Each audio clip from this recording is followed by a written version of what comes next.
Mama said live up to my name, but they jocking. They gon' try, go and take your face for the profit. They gon' lie, they gon' slip and slide, get beside you. They gon' try, we 100 deep like Verizon. In the trees with the bumblebees on horizon. And catching Z's, I've been in the V on road to Zion. Set they souls, I've been in that mode that I ain't buying. Slaught the gang, then he ain't official. When that chopper sing, you really think that they gon' miss you. I spent $500,000 on dismissals. It's gonna be a hearse, not a verse if I dish you.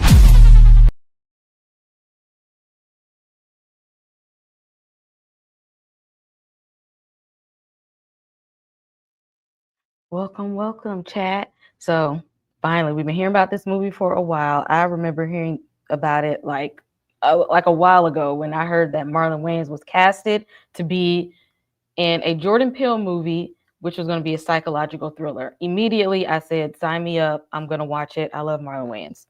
But this movie had a lot of mixed reviews. I can see why. I'm going to hold it, though. But my reason for the mixed reviews may not be what y'all thinking the reason for the mixed reviews is. But we're going to get into all of that. But when we have a movie that's like this, I feel like I can't talk about it by myself, and I need this to be a panel discussion.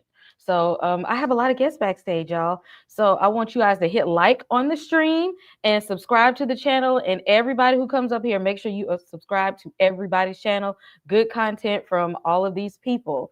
Let's see. Let's bring up Quana first because she was one of the first people I saw that said that they've seen this movie. Quana, tell us about your first thoughts on him. I walked out the theater and I was just like, I don't know. It was really the first time in a while that I had to let a movie sit with me and really kind of wrestle with how I felt about it. Because I don't think this is an easy film. It's not enjoyable in the traditional sense. And I think that, I don't want to go too deep, but I feel like that might be why some people were so negative out the gate because they maybe walked out and didn't have that immediate visceral reaction. But I like a film that makes me struggle. So I'll start there. That's a lot in so many words to say, but I get it. I come from a very sports loving household. Okay. Everybody loves sports, athletes. It's football season. So I was here with it. And especially the way people act about football season. I said, I see why some of y'all mad about this. And so because it's kind of a sports theme, I wanted to make sure we had a guy on the panel. So Malcolm, tell us, how did you feel about him? Actually, I'm just like Quana. Like this is a movie that I had to sit with as well because like normally when I see a movie, I already know right from the jump whether I'm gonna like it or hate it. But this movie kind of made me like just sit with it for a minute. I mean, overall, I still did like it, but I still had to, think about it a little bit. But I wanted to say something real quick. I just think that, like, I don't know if it's just me or maybe just because I watch a lot of Supernatural or my armor of God is a lot different than other people's, but I don't understand how some people get they say they have to pray after seeing a movie like this. Like, I didn't feel any of that. I mean, it's just I know it has like the demonic stuff and all that, but I don't know. My armor is just good. People be doing way too much. Look, we have a whole conversation about why people feel that, and then Halloween season coming up in general about people's whole false beliefs about Halloween and horror. People just been told a whole bunch of stuff that do not make sense and be holding on to it, and still be holding on to it. Ooh, I don't even know people that just like that won't even watch commercials of like horror movies because they feel like something coming through the TV. You'd be surprised. And last but not least, back we have Nicole from It's Fear herself. Okay, Nicole, how did you feel about him? Hi. Yes. So actually, my initial reaction, I'm not going to lie, it was a lot to digest. I had to sleep on it. Like a lot, like Mark and Quana are speaking on. Like I definitely had to go ahead and sleep on it, digest, even like write out a little journal piece just to like kind of understand what I was looking at. Because like you, I love football. Like this is my time to shine when it comes to horror and football. So I was really going in open-minded after seeing all of the bad or mixed reviews. Um, so I definitely went in wanting to really, really like it, and I did, but there was a lot that I had to sleep on, a lot that I had to go ahead and digest, a lot that I had to go ahead and just for myself without the outside intake or input or reviews or everybody putting in their 2 cents. Just what I was feeling and what I was getting from the film. So that's kind of how I felt. I don't know if that makes sense, but yeah, I was definitely on the same page as everyone else when it came to this film. But excited. I was. I actually had a lot of fun with this in the theater. And again, I could see why people did not like it because I remember, if y'all remember that movie that came out a few years ago, I think it was called Concussion with Will Smith, and they didn't really want that to come out because of how people feel. Nobody who is really like number one diehard football fans want to talk about CTE. Like they just want to act like that's the ugly family secret that we just want to keep in the closet. And I was like, oh, okay, I see why y'all don't want to talk about it, but that's okay because we're gonna talk about it. And and it poked at those things. It poked at those severe fandoms that people have, and I'm not mad at it. I'm not mad at it. I said, you know what, we're gonna roll with it. We gonna roll with it. Um, but to go and get us started, let's see who is in the chat first of all. CT is here. Chu. Candy Love is in the building. And we got Kia. Welcome, welcome, everyone. And if you all have not said hello and we see you in the chat, we can see you in the chat. Say hello. Make sure you say hello. Make sure you come and holla at everybody. We are here. Say what's up to the crew and hit like and subscribe on everyone's channel. Now, before we get into the movie, we're gonna start off with some foolishness. Okay, Marlon Wayans. Okay, y'all, I'm an 80s baby through and through, full on millennial. So the Wayans family was just a household name. All the Wayans, all of them. And Marlon has done so many projects through the years, and he is becoming well known now for his dramatic performances as well as his comedic pieces. I love all sides of Marlon Wayans. I ain't even gonna lie. I can't. I love Marlon. So these are just a few, just to name a few. But I would like to know before we get started, what are some of your favorite Marlon Wayans roles? Because him and his brother Sean, they wrote, produced White Chicks on their own. They turned down movies to make this. Another movie that didn't get rave reviews, but it's like a cult classic. He played Marlon Williams in the Wayans Brothers, which is one of my comfort shows. Very hilarious. If you guys do not watch Bel Air on Peacock, he plays Will's dad, Lou. Everybody thought that Will Smith was going to be casted as Lou, but they cast Marlon, which I think was a very, very good choice. And then we have Shorty from Scary Movie, which the Wayans are coming back to the franchise for Scary Movie 6, which is supposed to come out next year. We're going to start with Malcolm. What is your favorite role of Marlon Wayans?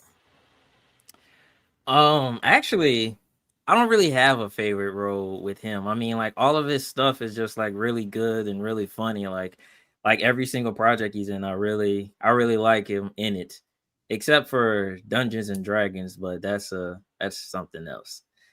If you don't know about Dungeons and Dragons, that's a movie from like I think the 90s or the 2000s. It was based off the game. That's the game, but whatever. But yeah, I like all of his roles. I mean, one that stands out is his role as Lou in Bel Air. I mean, I like it when comedians, go like a dramatic route because like I think like comedians are some of the perfect people for drama roles because they talk about so much pain through laughter and stuff like that. So it was nice to see him in a role like that. So yeah. Okay. And drop in the comments if you're here. Let us know what your favorite role of Marlon Wayans is thus far. Might be a couple of them, something that I don't have up here. Quana, what is your favorite role of Marlon? So I'm not a huge Marlon fan. Out of the Wayans, he's like my least favorite. I mean, What? I still love him though. I root for everybody black, in the words, the iconic words of Issa Rae. But Marlon's style of comedy, it always just makes me feel secondhand embarrassment. That said, I love it when he's with his family. So my favorite role of his is probably in I'm Gonna Get You Sucker. If we're I will say, but dramatic Marlon, I like dramatic Marlon. Like Requiem for a Dream, I'm never gonna watch it again. I'm still traumatized from when I saw it in college, but he ate down in that. So my favorite comedic role for him is probably I'm Gonna Get You Sucker. Maybe Don't Be a Menace to South Central while drinking your juice in the hood. And then favorite dramatic role is Requiem for a Dream. Okay. Yeah, that Marlon himself said he's only seen Requiem for a Dream one time. He said that was so I only watched that one time. And Nicole, what is your favorite role from Marlon Wayans? Yes, you took the words right out my mouth. I like his dramatic roles a lot more than the comedic roles. So he hasn't done too many, but A Requiem for a Dream is definitely my favorite moment for Marlon. That's tops for me. Even though, like you said, it's probably a one-time viewing. Don't do it again, but you have to experience at least once to go ahead and really see the range that this actor has, because it is really it's profound.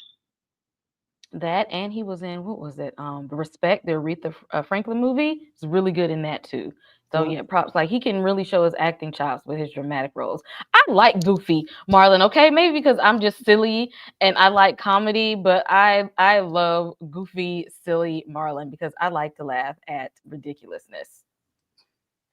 We're gonna take a second to shout out the director for the movie. Although Jordan Peele's name was plastered all up and through this movie, he was just a producer for the movie. The real kind of movement behind this was Justin Tipping, and this is one of his first major films. He did another movie called Kicks. He's directed episodes of The Chi, Run the World, and Dear White People. So this has kind of been his biggest project to date. Has anyone seen any of his other projects or have heard of this director before now? Was this like a first time of hearing about him? Actually, yeah. I mean, like I'm aware of The Shy and Dear White People and Run the World, but I haven't really watched any of those things. But yeah, I'm. This is my first time being introduced to him. Same for me. Anyone else? Have anybody else heard of him before? Is this is our introduction to Mr. Justin Tipping? I'm sure I've seen his work just because I did watch the entirety of Dear White People and Run the World. I saw a number of episodes of Run the World. So I'm sure I've seen his work, but I had not really been familiar with like his style until this movie. Same. What about you, Nicole? Is this your first introduction to Mr. Justin Tipping? Correct. Yes. Kind of like everyone else said, I've seen the projects he's worked on before, but I haven't been able to like really hone in and recognize him as a director. So this is my first time really keying into that for Justin. Well, thinking about Justin Tipping and his direction, there were a lot of themes here in this movie. And I didn't even put all of them here. Like as I was like, researching and reading and watching other reviews and stuff, I'm like, okay, there is a lot here. What themes stand out to you? Nicole, I'll start with you. What are some themes that stood out the most from the movie Him?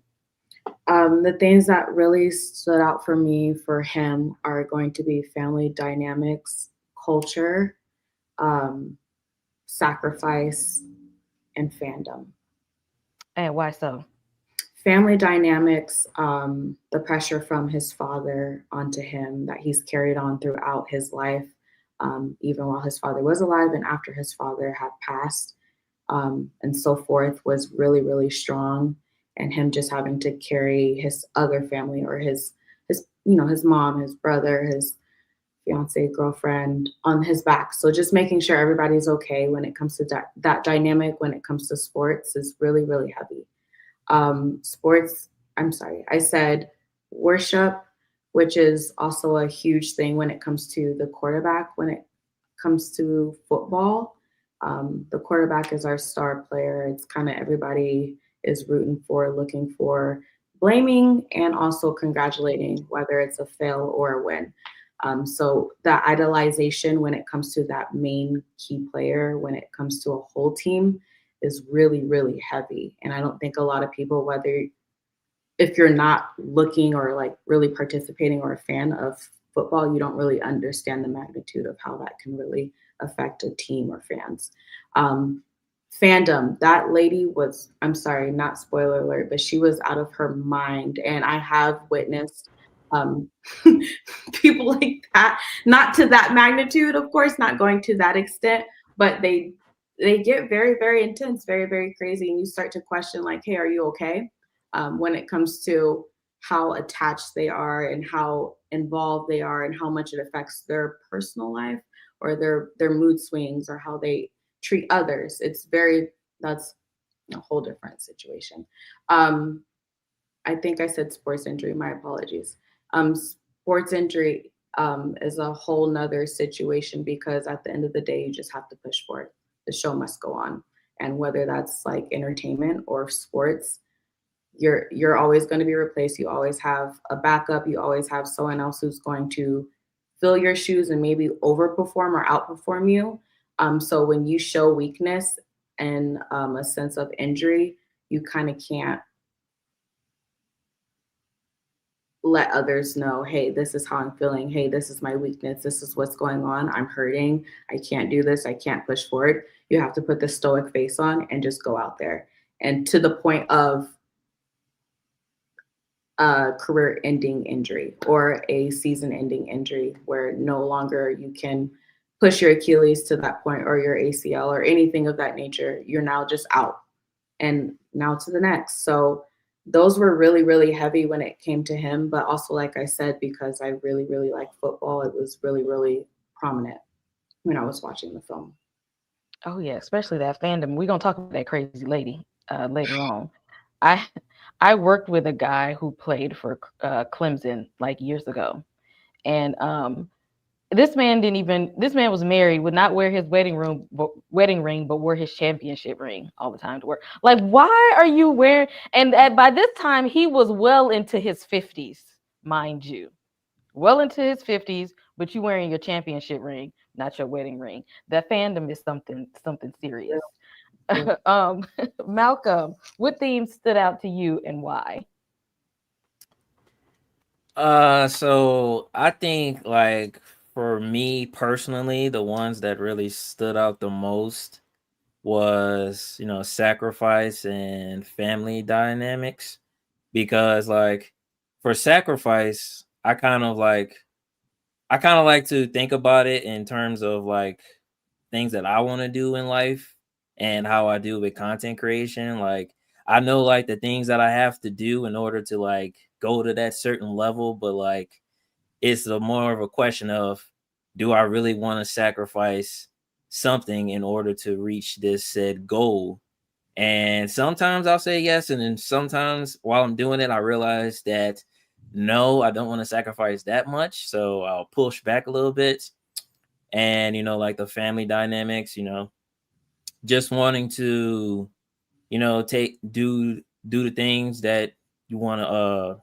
I'm trying to say, you want to take care of your family because like you might feel like you feel like you not owe them, but you want to give them something just out of appreciation for what they've done for you in life, in terms like whether it be like you in sports or your career or whatever. You feel like not obligated, but out of the courtesy of your heart, to take care of them or show them that all the years that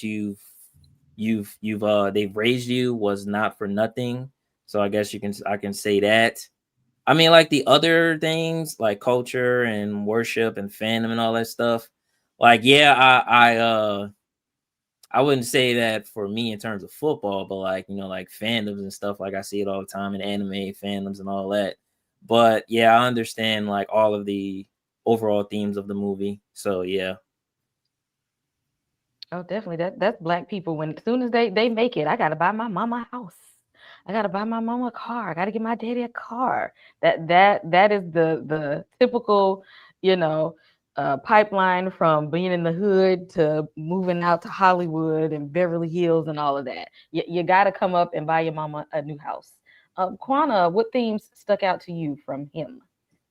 Um, there were so many. I think the ones that it tackled the best were the concept of worship, idol worship, as it pertains to, in this instance, football. But I definitely think that this film could have been set in any kind of like fame inducing organization. It could have been music, it could have been Hollywood, it could have been, corporate America. It still could have been kind of the same thing.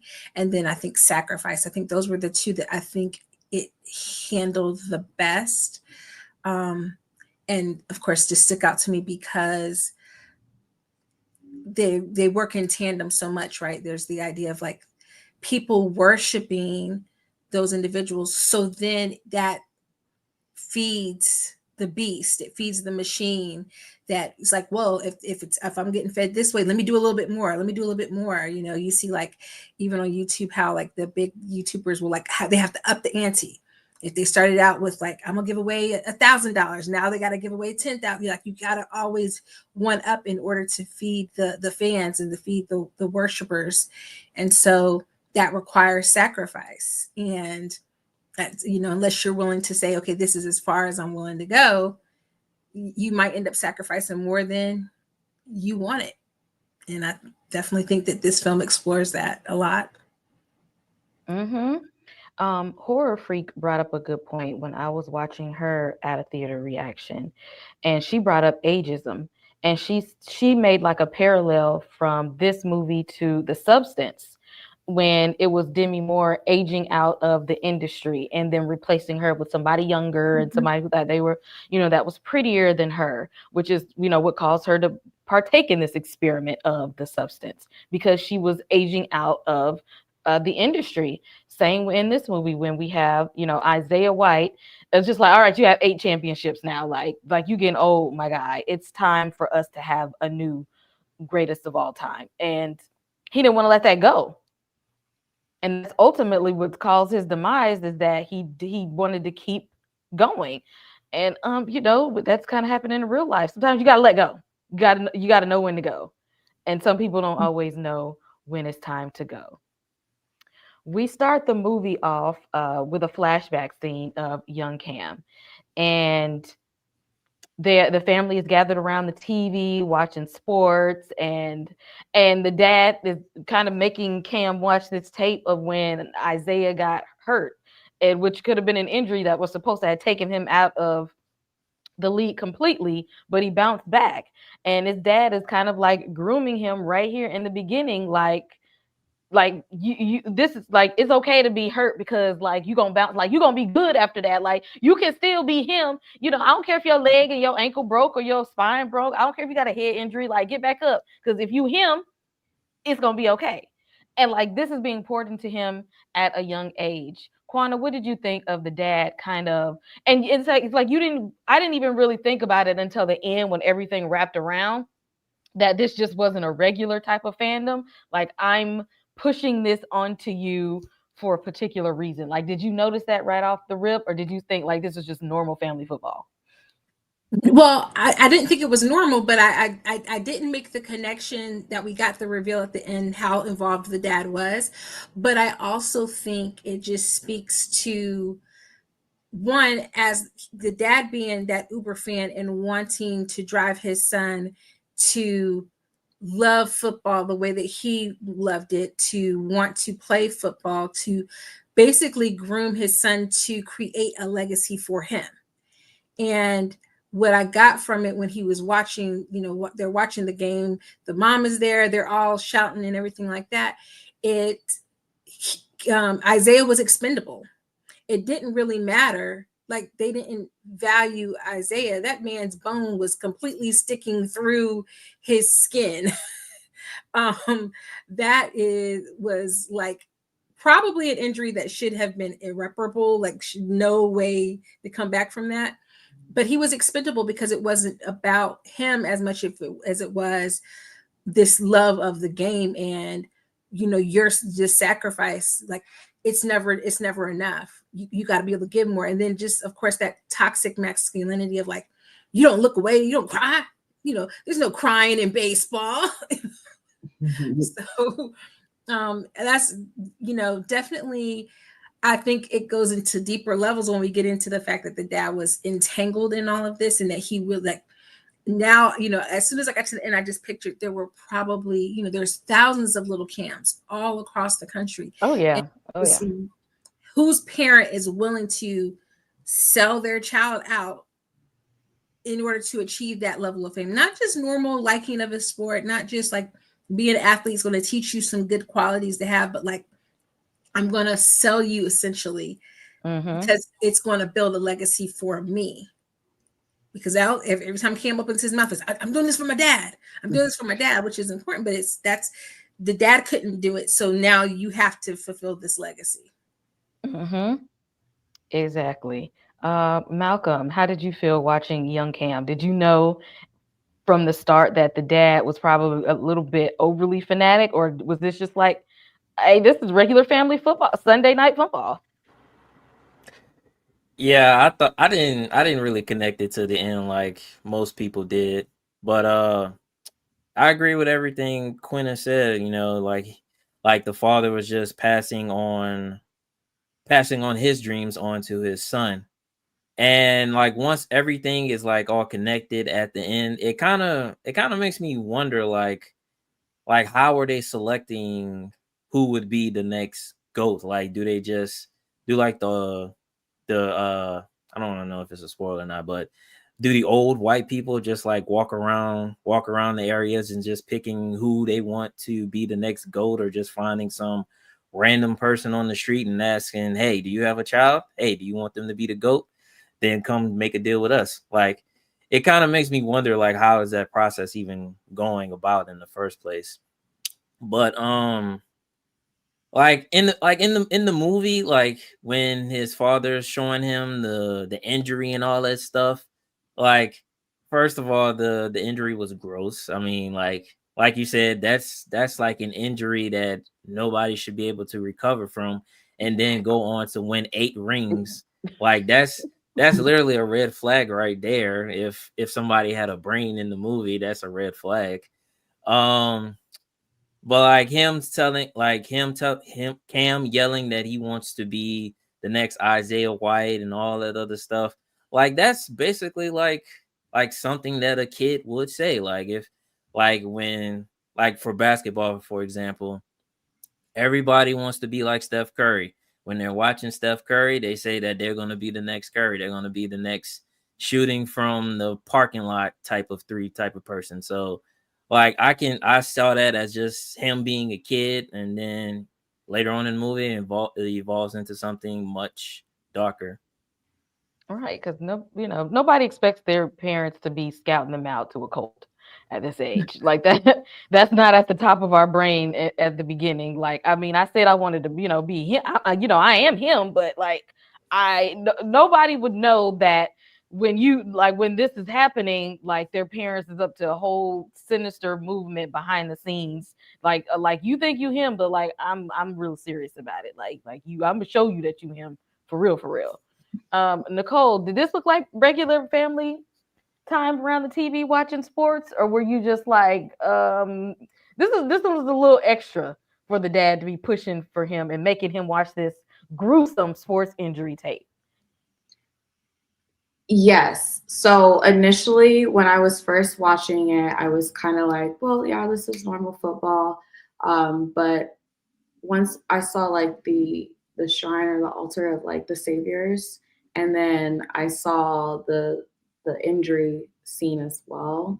I was kind of like, oh, this is a little different. Um, it really didn't connect or click for me until I don't know if it's verbatim, but he was like reiterating the fact that he died for us, so I play for him. Once he started, once he relayed that dialogue, I was kind of like, oh, got it. This is definitely way deeper than just like a fandom and, oh, my dad likes the Saviors. I like the Saviors. I want to play for the Saviors. I'm the next Savior. This is a little bit different. We're on a whole nother level. So yes, I unfortunately in the beginning, I kind of was like, yeah, this is like, the normal father-son football game until I started keying in.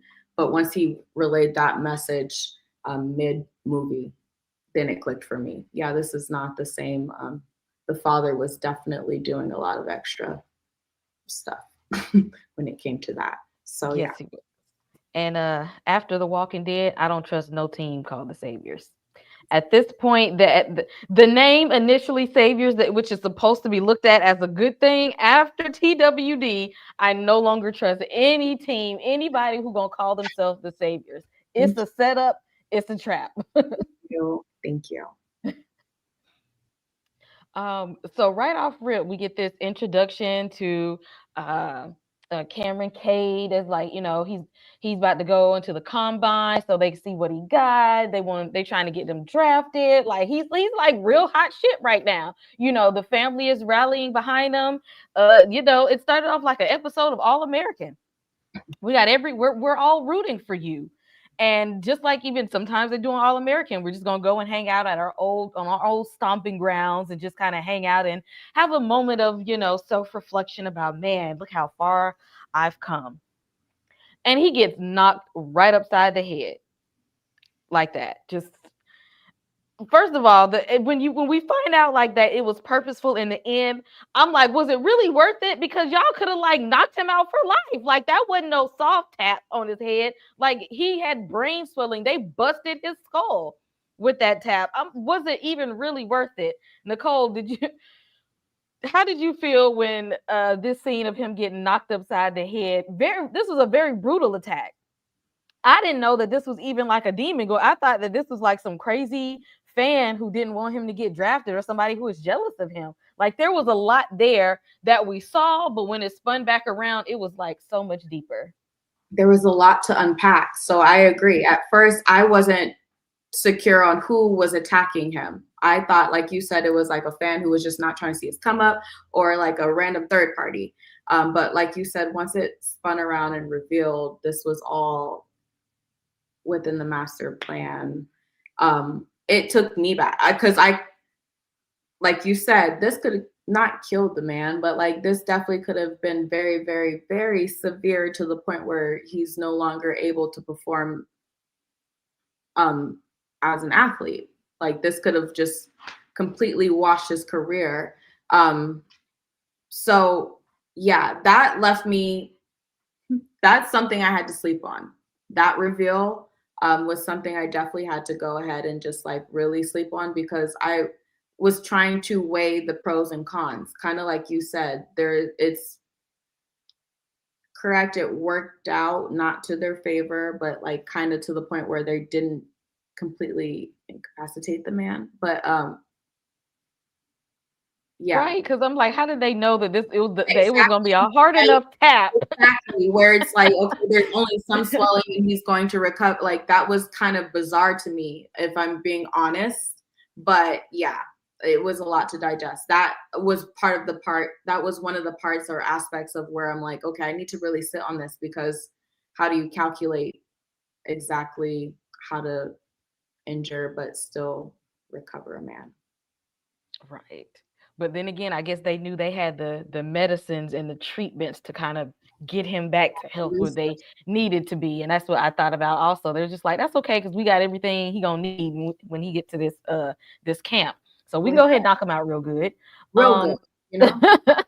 Quanta, how did you feel when you seen him initially get smacked upside the head and then coming to find out that it wasn't just some crazy fan that was like hating on him, but like this was part of the master plan? So I kind of okay, one, when I saw the trailer, I kind of already had peeped what was going on, and I think the movie, it reminded me so much of Swarm. Mm-hmm. And and also, kind of having seen like stuff with Darren Aronofsky and David Lynch, I was like, oh, okay, this is weird because it wasn't the same mascot. Like, I kind of was, I don't know why I was anticipating something happening when the coach left him on the field by himself. I was like, something about to happen. The only thing that I wish about this scene is after this moment, everything that happens to him, it's kind of surreal. We don't know what's real, what's not. He doesn't know what's real, what's not. And I kind of wish they had maybe left this, like made it where we didn't see the person or where we were questioning what actually happened until the reveal, because this is before he gets injured. So we see this guy. So we know it's somebody in this goat demon looking mask hitting him upside the head. So that was already like real weird. And I was like, okay, that's really weird. But it's not weird to me that they did it, simply because I think once we saw Isaiah's leg break, my mind started, and once we saw the end, I was like, oh, it didn't matter if he was okay from this or not. Like, they didn't care about that because they were going to rebuild him to what they needed. Mm-hmm. And so that part didn't matter. And then I went back to the artwork because there were moments in the film where I saw it, but I didn't really see it. I went back to the artwork for that one trailer where it's like the football has the staples in it, the same staples that he had in his head. And so it was like, oh, the football had the laces on the football look like the staples in his head because he's the football essentially. And he's the tool that they're using. So I was like, oh, okay, that's cool. I got that. But and when it first happened, I was like, okay, so this is a setup. This is a setup from Todd. Why y'all going after my man? Like, this is a scheme Todd setup. And they in Atlanta. I know what Todd Steve when I see it. I'm sorry. I'm sorry. Malcolm, how did you feel when Cam got knocked upside the head real fast? He was living his life real good. He was just happy and stuff. I'm just like, boy, took that light-skinned black man out real fast, didn't they? At first I didn't think it was real because there were like so many things that were in the scene prior to him getting hit in his head. Like first the spinning ball on the ground that literally came out of nowhere. And then the whole crap, I forgot what it's called. Field goal post. It was like vibrating and stuff. Like how is it vibrating for so long and there's literally nothing making it do that? And the second thing was for the dude that actually hit him. I think he was actually a hater. Like I think he was low-key a hater because he was on his neck throughout the whole movie. Like he was just torturing him throughout the whole movie until he finally got what he deserved. So I think he was a hater. Yeah, that was my initial thing, is that somebody saw this person had a whole lot of potential and was trying to stop his bag before it even got started. Mm-hmm. And because of this attack, he missed the regular combine so that the agents and the owners of the sports team and coaches couldn't really see, everything he had to bring to the table. And instead, they get a call for this opportunity. The agent gets a call and was like, okay, your idol Isaiah White, so he gonna have a camp at his house, right? And then we gonna send you. First of all, you're not dropping me off in the middle of nowhere. That was strike number one. I'm in the middle of nowhere. It's some crazy fans out here. Then you take my phone. And then the first thing you see Isaiah doing is looking like he doing some strange stuff. He's like, oh yeah, roadkill be out all the time. I just, we just do this. We be out here hunting and all that kind of stuff. Like this, like the whole just him getting there to the camp. I'm like, where is your antenna to know that this is not a safe space? But then it goes into that idolatry, because sometimes when you idolize somebody so bad, you don't care what weirdness that they're doing. Mhm. People who love Kanye West to death, they don't care that he be walking around in a mask. They don't care that he called himself Jesus. They don't care that he said slavery was a choice. Like, it don't matter what he do, they're gonna be like, I'm gonna stick beside him.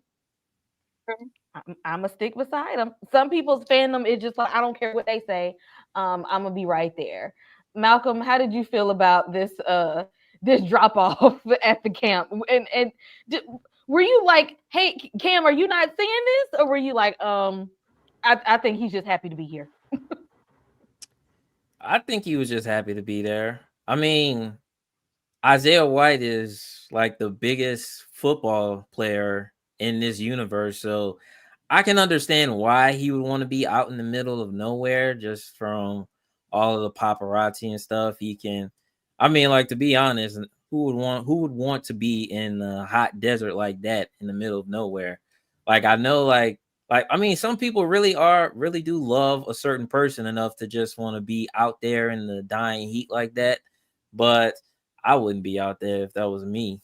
But one thing that I found funny is I don't know if it's me, but this literally looks like the same location in the Thunderbolts movie where they all linked up at in the beginning of the movie, where they were all in the building. That's literally what it looked like to me. Like, the same layout, the same location, same building. It just seemed too coincidence for me. You got to have an off grid location sometimes. One of them off the grid locations. But yeah, I didn't even think about that. But yeah, I can see it now. Quana, how did you feel? Did you were you scared for Cam right off the rip when they dropped I'll him off in the middle of nowhere? rip because I think, but it does show like how we're so enamored with like success and fame that people be willing to let down their guard, to Mm-hmm. experience the chance, that opportunity. You think about how many people sent their kids to Diddy's house in order to get that swag training. How many people, Just throw poor Usher under the bus. listen, I'm just saying, I don't know that I would be sending my 14-year-olds to some grown man that I don't really know that well's house to get swag training. Because my question would be, well, what's the swag training? What kind of swag does a 14-year-old need? Okay. But there's been so many instances where people just let their guard down because it's that opportunity. And I think that's what happened with Cam in this instance, so he out the gate, he comes in all wholesome, picking up the Amazon drop-offs for him, trying to be helpful. And then here's oh boy, cutting up, goat skin or something like that. And it's like, oh, this is normal. You sit there playing with knives and cutting up sheepskin and everything like that, pig skin and stuff. Like, that's normal. That's a normal thing for a person to do in their house like this. Like, no spidey senses, no, hey, Black people don't do stuff like this typically. And when they do stuff like this, it's because they real country Black folk who they about to eat what they killed. This is not the regular setup for that. And so Cam didn't have anything to kind of like help him navigate this. So I was like, oh, this is about to be interesting. How you gonna call for help? They taking your phone? Oh, okay. Exactly. That's all. That's too suspicious enough for me. Especially with him, you took a phone from a Gen Zer and he didn't immediately have a mental health breakdown. What Cardi B say? Take That's suspicious. Yeah. Very much so. Nicole. Oh, and one thing that I noticed, and another thing that I think it made Cam feel even a little bit at ease is, being that this is the idol, that Cam wears the cross necklace around his neck, and then Zay had the cross on his ear. So even with all of this strangeness going on around him, he's still like, I mean, well, he believed in Jesus too, so I guess it's okay. Nicole, how did you feel? Yeah, he was definitely happy to be there. He ignored way too many red flags.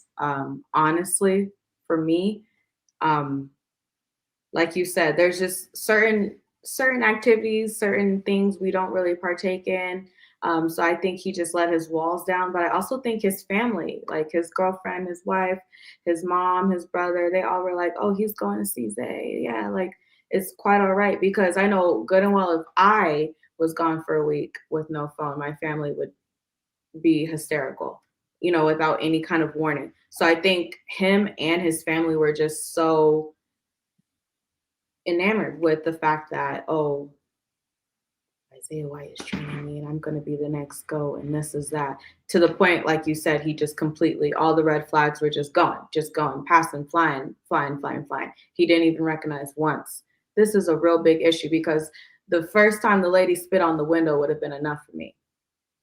As soon as I was driving up, go ahead and just take it. Go on and turn around. So like that kind of stuff, I was like, oh, he's really already gone with the wind. He's already like really just going with the flow, and there's no turning back essentially until the end. But yeah, I was really shook. I was like, this is not good. This is not once the doors closed, buddy, this is it for you. You're there. Yep. Now you got to be in it. And this casting was very intentional and very interesting. We got the standard NFL wife here. You got, and she got to look like this. And the thing is that she in this movie, she had her own little endorsements and brand deals and stuff going. But at the same time, she was like low key throwing Isaiah under the bus. I don't know if y'all noticed it, but like she would, be telling Cam like, I think he's a little jealous of you. Like, I mean, he really loves you, but he got to try to put in a little extra work now that you coming around, and and you look cute and everything. You want to come party with us? And at this point, I'm like, do you love your husband or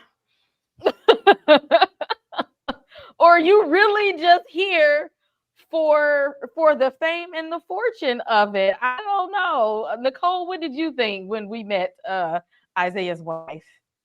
No, she was definitely doing a lot. I side-eyed her a lot because, like you said, her one-off comments were like low dig or like jabs, like to her actual husband, as well as praising the new guy. So I was looking at her sideways, and then how she ended up playing out in the, in the rest of the film was, I don't want to say predictable, but it definitely fit to her theme or her stereotype as the NFL wife. But Julia Fox did great. She acted her behind off as that role. But yeah, how it played out, I was kind of like, this is just, I'm already knowing where this is headed. I already know where this is going. As soon as she started complimenting Cam, that was very obvious. Quana, how did you feel about Mrs. White? Like, did you find that did you feel like she was throwing Zay under the bus a little bit, or did you feel like she was just maybe doing her recruitment job? No, she was definitely throwing him under the bus. But I will say, now this is where I differ from most critics and I do think Julia Fox did a good job. I didn't love the character. Well, I had some issues with the character just because I felt like it was an instance where I think Justin was having a conversation more with like the Black community. Like we would recognize this stereotype. And if you think back to like that Cat Williams interview on Shannon Sharp, where he was talking about everybody who gets famous and like the kind of wife that they have. And I was like, oh, he's having that conversation with us. Like we recognize this. Like I was like, now I couldn't figure out why she looked a little bit too much like Lady Gaga at times, but I was definitely getting like, okay, she's that wife that is going to do whatever she needs to do. It's not necessarily just about my man. It's, if I need to bounce from this one to that one, I think she would have definitely set herself to be the next in line for, being Mrs. Cameron Cade, so she was going to set herself up. So she was going to play whatever role she needed to play to kind of keep herself on top. But I kind of felt like that was very intentional because I felt like we were supposed to recognize that off rip. I just wish that she would have I don't know. I feel like they needed to have even maybe a couple of more moments with her and Cameron, because I definitely felt like she was given that, like, as soon as we met her, like, oh shit, she's opportunistic. There's no way that this is the person he didn't choose her. I don't believe for a second that Isaiah chose her. I think she was issued to Mm-hmm. him. Mm-hmm. Come with like you said, Cat Williams said, this come with the package. But Part of the package deal. Justin is double dirty because of the history that she has with being Kanye's muse post Kim. Like, I was like, oh, the layers, the layers to this conversation right here. She was definitely giving everything you would think that you would see as a cultist NFL wife, married to this 8-time championship black man. Like, just classic textbook. Malcolm, what did you think about Julia Fox and being Mrs. White? Well, first of all, I just want to say that I wasn't really familiar with Julia Fox's game. She did such a great job that I had to put her in a new category of elite milk, the elite milk category. She has earned the title of demonic milk. That's how good she was in this movie. Like she was just throwing it back on this man every opportunity she got. Like I'm not even gonna lie. Like okay, this might be a hit, but the scene between her assistant and Caden, like if I was Caden in that situation, like I know there's like the theme in the movie that everything is not real, like certain things aren't real and certain things are real. Like if I'm Cade, I'm gonna be mad if that threesome scene didn't happen. Like that's just me. Like how like all the stuff that happened, like I can't get one good thing. No, she looked like somebody that lived in the Capitol in the Hunger Games. Like everybody ain't walking around looking like this. And again, like Nicole said, red flag. Everybody ain't walking around looking like this.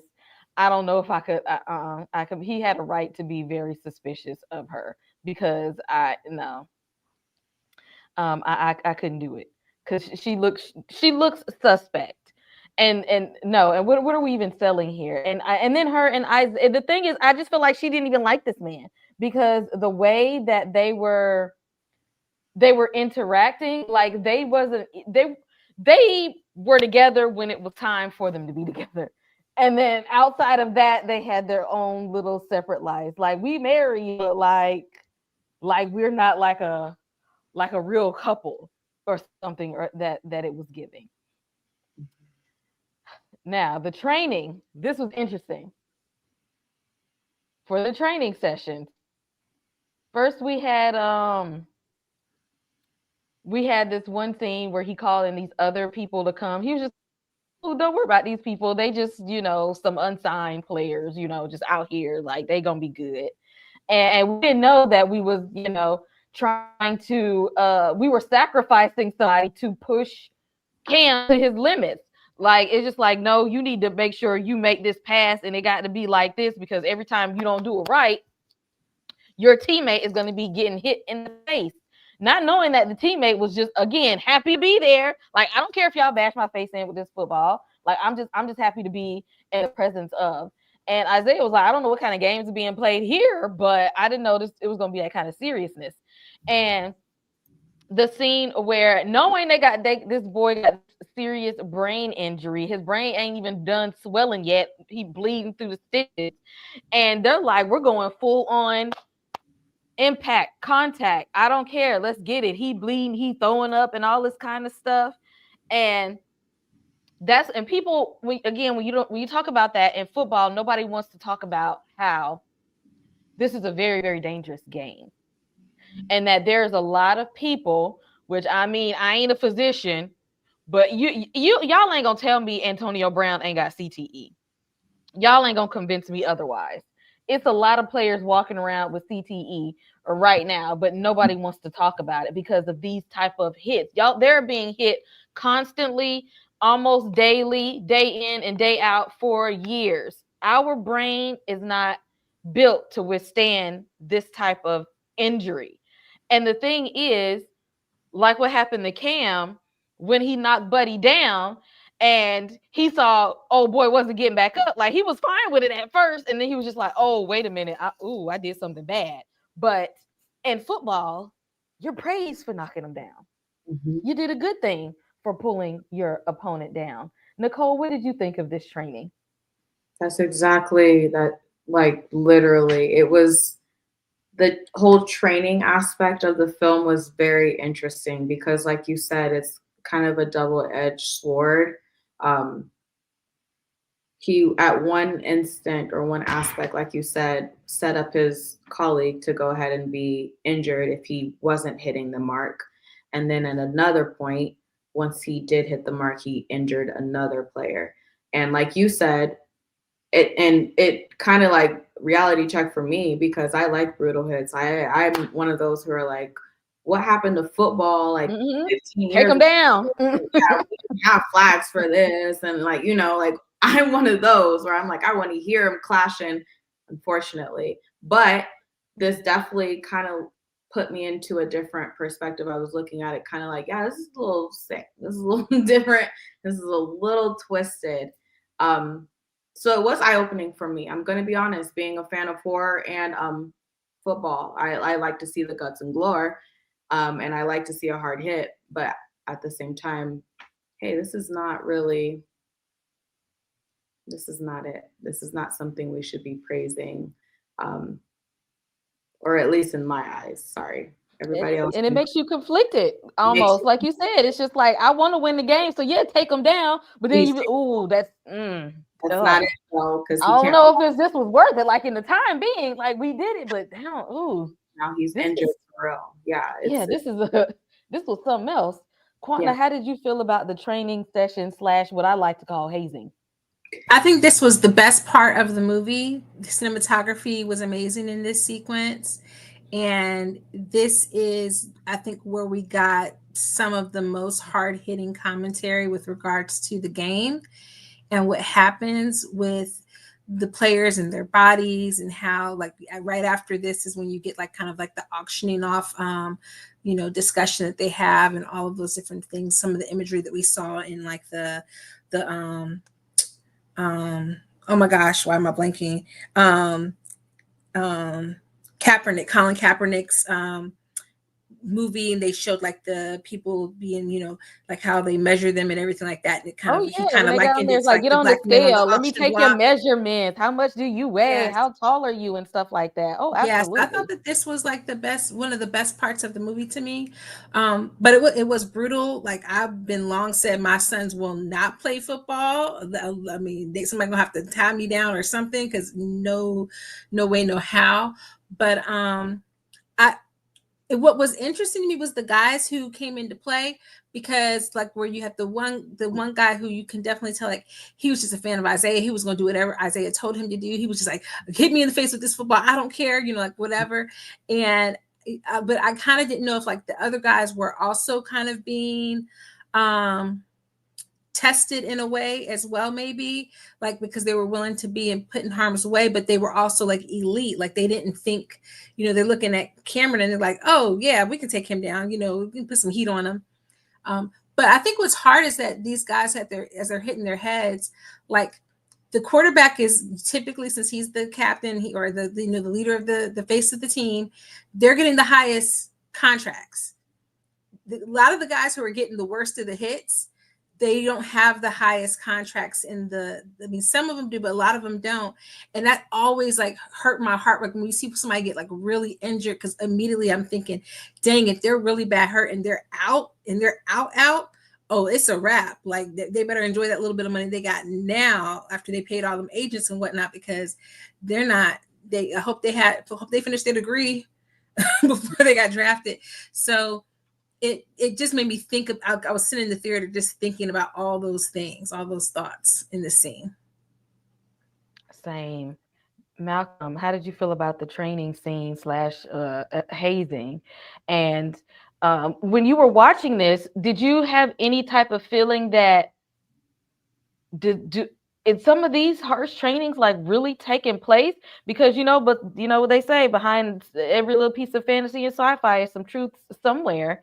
Especially in, they say, to build a goat, like you got to go all the way. So how did you feel about the training scene? I actually love the training scenes. That was actually my favorite part of the movie as well, because overall this is a football horror movie. So it was good to see like the football elements of it. But like all of the stuff that they were like actually doing in the movie, like the measurements and all of that stuff, I wouldn't say I was actually shocked by that. I mean, I'm not a football player or nothing like that. I don't have any inside scoops, but I can pretty much guess that that's how it goes like 80 or 90% of the time. So it didn't really surprise me on that.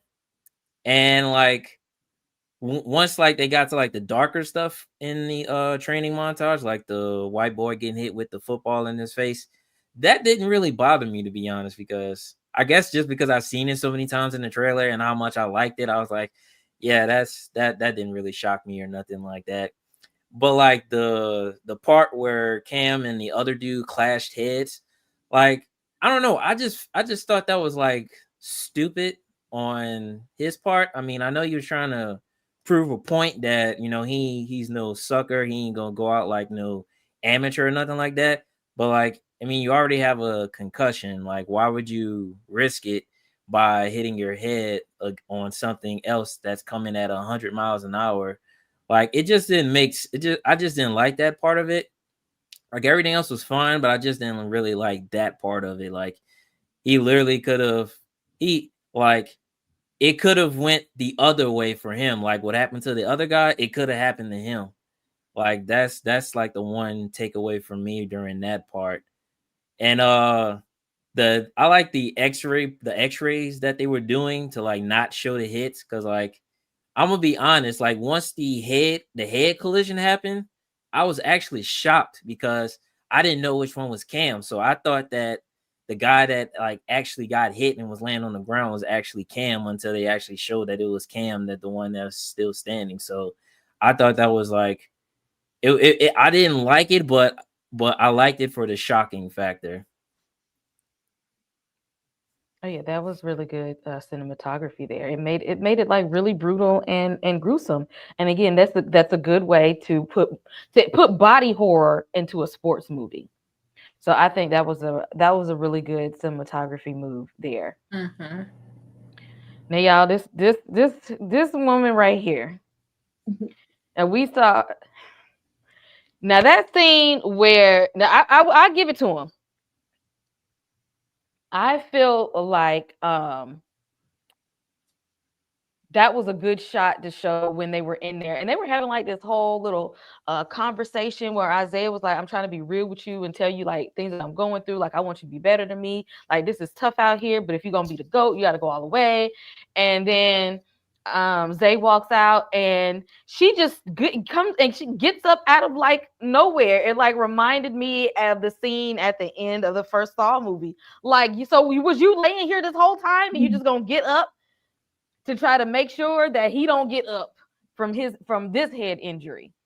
Mm-hmm. And there are people who are this type of crazy fanatics, like for real.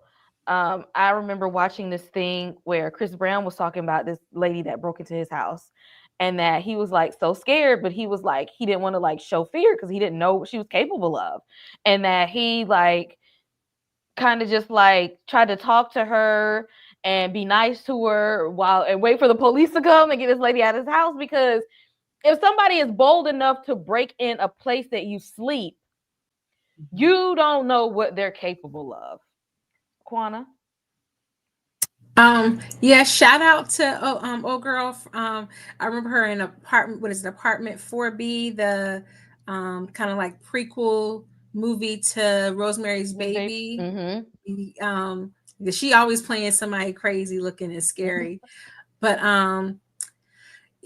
yeah, I think like the idea of like crazy fans, and how scary that is, and how that exposes like that cultishness about it, where it's not even like what do they call it? Parasocial relationships, right? Like it's not even necessarily the person who's famous feeding into it in that way. They take it somewhere else. And so the fact that they basically had these people out here, in the middle of nowhere, like in the desert, just waiting to get a glimpse of this man, just to be close to him, that was really crazy. And it reminded me of well, not reminded me, but this weekend there was footage of the Panthers. The Panthers won. Yay, the Panthers. And there was like this chaos on at one of the fans, like kind of went off and was like getting arrested. And so you just never know. Like people get they get so hyped up and amped up and their blood pressure goes up, and it's like you never know what they're capable of. Exactly. Like you just some people get their fandom becomes part of their spirituality and their worship. Mm-hmm. And people will stick by their spiritual practices even if it don't make sense. Malcolm, how did you feel about this crazy fandom and the scene where she pops up in the sauna? And then what happens to her after that? I, for one, did not like this woman. I call her fake Harley Quinn because that's literally how crazy she was. I could not wait for her to get turned into a pack. And once she did, that was like the best part of the movie for me. So like, yeah, I understand there are a lot of crazy fans and do a lot of crazy things. Like, but the question that bothers me is like, is this her first time actually sneaking into his house, or has she done this multiple times and this is the only time where Isaiah like says, all right, that's enough, and just ends her right there. But I did, even though I don't like her, I did like the shot where it shows where it was just her standing and then like the other two just pop up out of nowhere. I really love that shot. That was like real horror type of shot right there, and I really loved it. I think if I had to pick out a shot in the movie that was like that really puts you in that horror genre, besides that knock upside the head in the beginning, it was that one. This one was shot as if somebody studied horror movies. Right. And who do we get? Nicole, how did you feel about this horrific scene? Because it didn't end well for her. Did they? I don't even know if they called the police after. No, they didn't call the police afterwards. Now I'm remembering it. They definitely didn't. This was the end for her. Yeah. Yeah, like I said, she was on one. She asserted her dominance like when he was coming in. So I knew we were gonna like get some type of action from her later on in the film. I was not expecting in that manner. So yes, I was creeped out. Like you said, that shot of her just appearing and then the other two, I was kind of like, oh no, why, how? And then everything kind of occurred. The way she died was phenomenal. I'm such a fan. But yeah, I just knew she was lit from day one. So I already knew she was going to have to make a second appearance. And I'm just glad she went out the way she did. Because what you do all day besides stalking Isaiah and anybody coming to take his place, like, girl, if you don't get a job, life, like honestly, it was a lot going on. So I'm just glad that happened. No life out of this crazy fandom. I got a quick question though about her, because I wondered if y'all thought, so when she attacks Cameron and he's choking her, he's like about to take her out for real. And it's almost like that's a test of what he's willing to do. Like, is he willing to commit murder? Is he willing to commit that sin? But then when Isaiah punches her out and like smashes her head in or whatever against the wall, do you think do you think he did that out of like some kind of sense of like protection for Cameron? Do you think that he did that because she was just expendable and she was crazy and he didn't care? Or do you think it was like a setup almost, that she was in there and she didn't complete her task essentially, so he just kind of like took her out? I feel like it was kind of more mind because I feel like this lady has pestered him for a while, and I think he wanted to see like how far was this lady gonna go, and I'm pretty sure Zay could have stepped in at any point in time in this. I think he wanted to get to the point right there to the point where Cameron was like, it's either me or you, and then he come in and save you, like, oh, I got you, big dog, I got your back, I got you here, like you ain't got to do this, like I got you. I just feel like he let it play out and then came in and swooped in like a savior. I don't know, Malcolm, Nicole, how did y'all feel? How did y'all feel like they let this play out?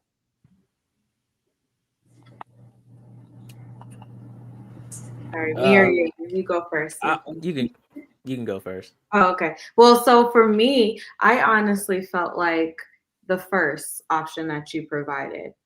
At least that's how I was digesting it when I was watching the film. I thought like he kind of did save Cam in a way of like not a little too late, but like, oh, last moment, I'm going to save you. You're good. We're good.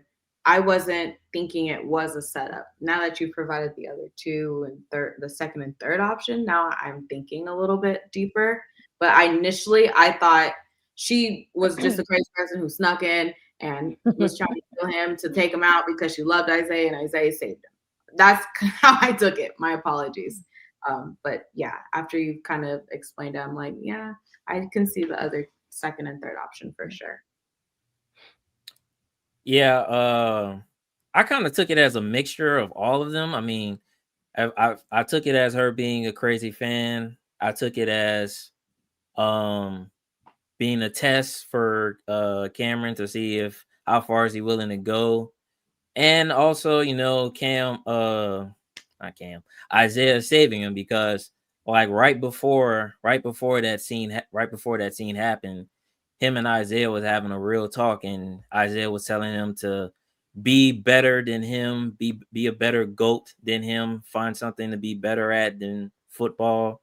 And I kind of saw that as a way of him testing him or like trying to save him from the path that he's already been on for the past couple of years now, and he's trying to stop him from going that route. But something in the back of his head said, you know what, let's just see how it plays out and then swoop in. I feel like he really did that because I feel like he could have jumped in at any point in time.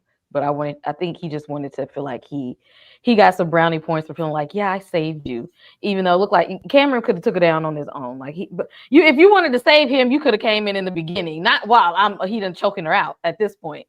Like you late, you late, friend. I liked these scenes as well with him, with them doing the training, him going to Cameron and having these talks and these are like mind games that people play. I don't know if y'all have ever, been on those teams where you had a coach that just, pushed you, or if you were in any part of an organization where people just like, I'm pushing you so that I can get the best out of you. And sometimes, you don't know if they're smiling, is it sincere because you might get yelled at in the next 5 minutes.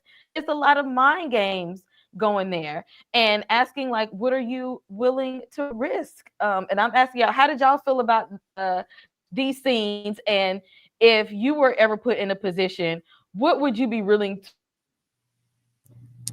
your dream, your job, content creating, your sports, your family, what are you willing to risk? I'm gonna start with Nicole. Sorry. Yeah, this spoke volumes to me. When you are, I won't say desperate, but when you are so hungry and you are like starving for that success, starving for that goal or that, that outcome, that result, you definitely, it's not what are you willing to risk? It's like, what's next? What are you now risking? At least for me, I've been put in that position.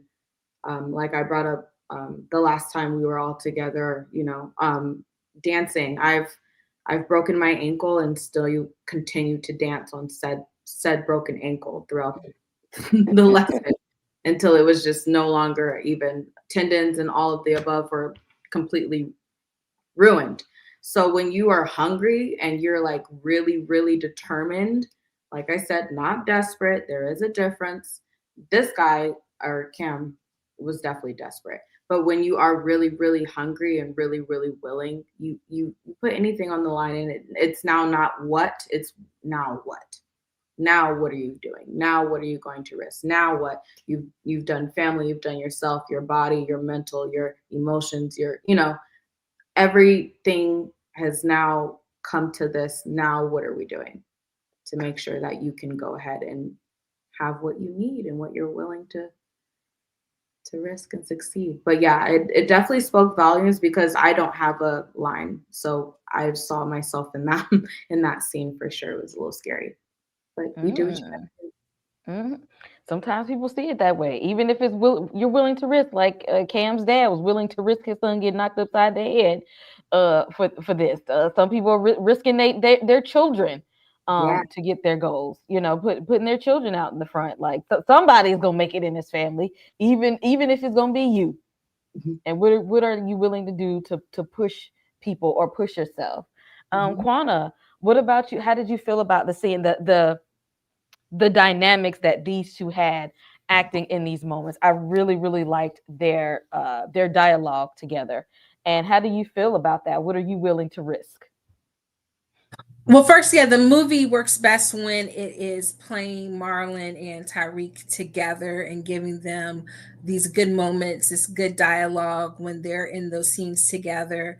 That is when the movie works. And when Marlon's not in the scenes with him, I miss him.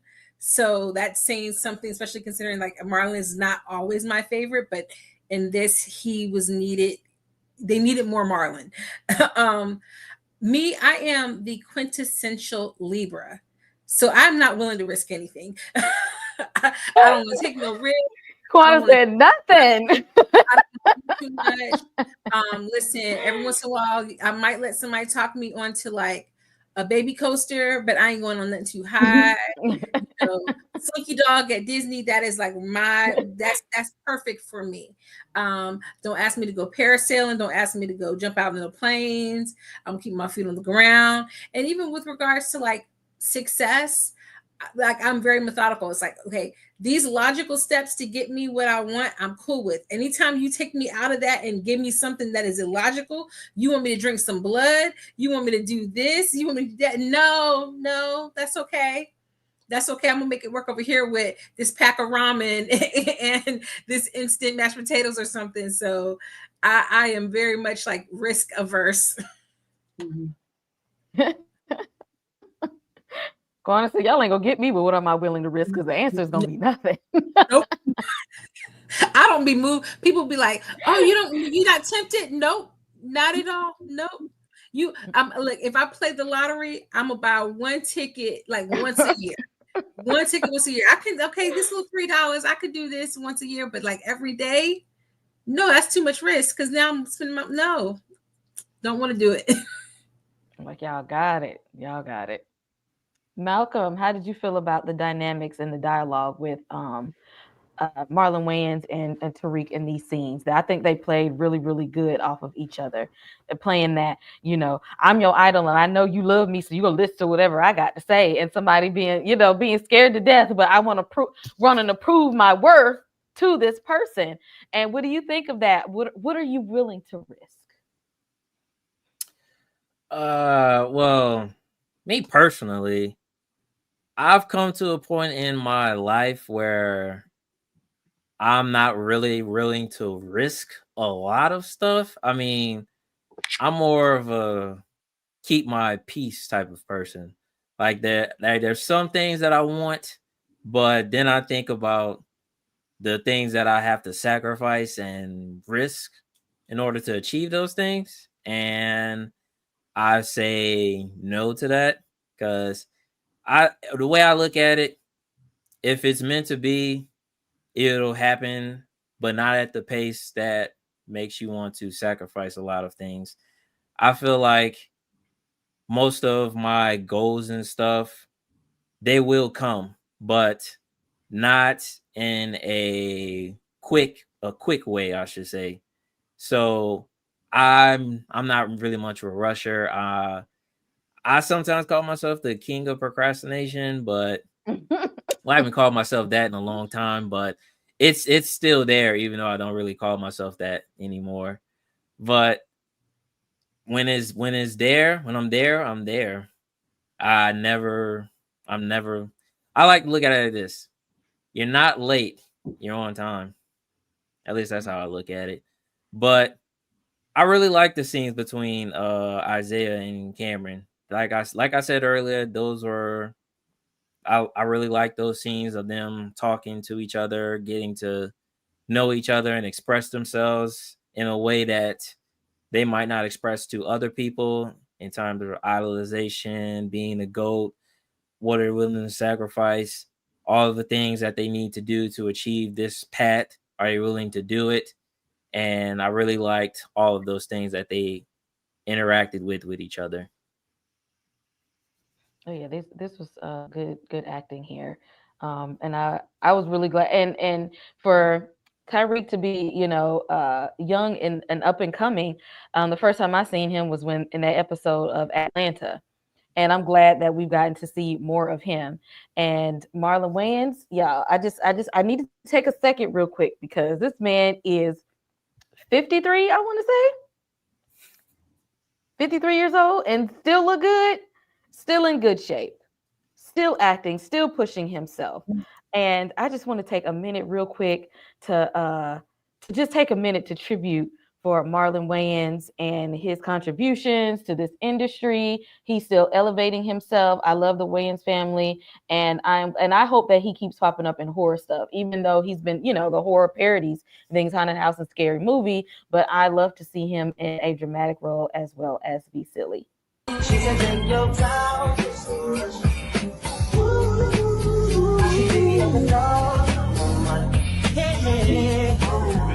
Take your time was good. Oh, yeah.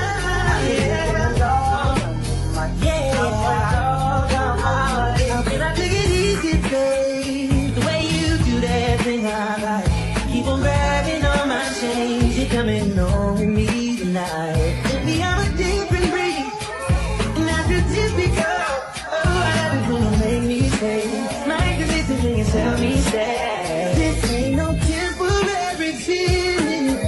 The way that body talk, I'm loving what I'm hearing. You don't gotta say anything. I got time. You can bring a bringer, I don't judge. You know I'm a bitch, I need time to eat it up. Shawty, I'm a trick, I get you what you want. But some other girls ain't no drugs. Said I only let my guard down for you, so you can break my heart if you want to.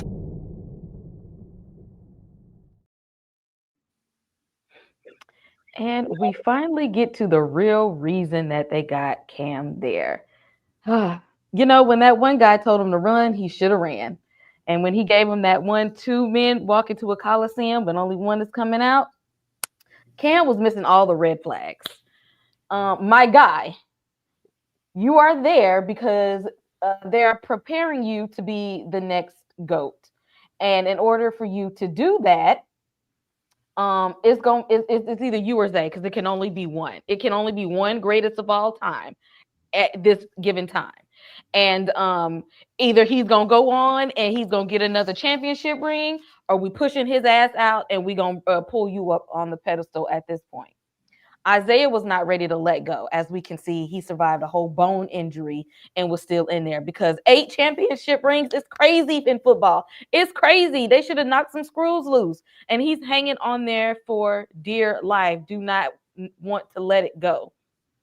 And they done boosted Cam's head up so high to where he's just like, I mean, if I got to take down my idol, then that's just what I got to do here. And they have these two duke it out gladiator style, and only one can make it through to the end, and that was not Zay that made it through the end. And I wonder, was this the ritual, like, for Zay to get in that place? Because they were talking about the GOATs before him. Was the person before him somebody who said, I back off, I'll let you have it? Or did Zay have to pretty much massacre him in order to be the goat. Quana, what did you think? I kind of assumed that this happened on a regular basis. Like there was some kind of like ritual or test that this happened almost yearly, and every year Isaiah just made it out on top, and the new recruit didn't, so they had to stick with him as being the QB. And it was like finally, like his time was just up. He didn't have that same level of drive anymore.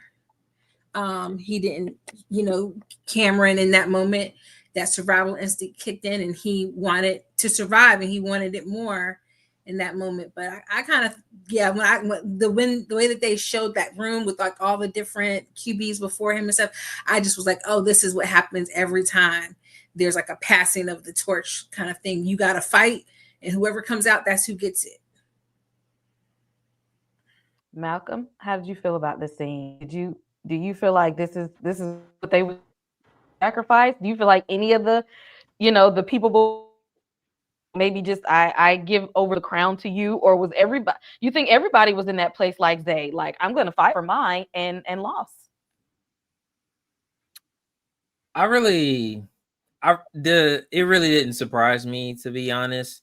I wanted to point out something real quick, like during that scene with Cameron and his coach, and not coach, his agent, and all of the old white people at the party. I really liked how they had a shot similar to the Last Supper, where Cam was in the middle and everybody else was on his side. In my personal opinion, I think that the doctor was the Judas in this situation. I mean, I know Judas sold Jesus out, but in this particular situation, the doctor was trying to save him from what's to actually come, because he already seen it multiple times, and he was trying to warn him to leave, and he left him that dose of that one more kit me up to actually fight for his life. So I really like that part of it.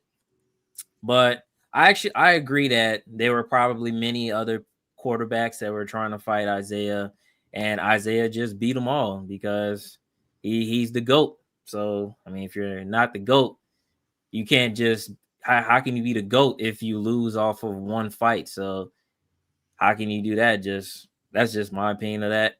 But overall, I really like the scene.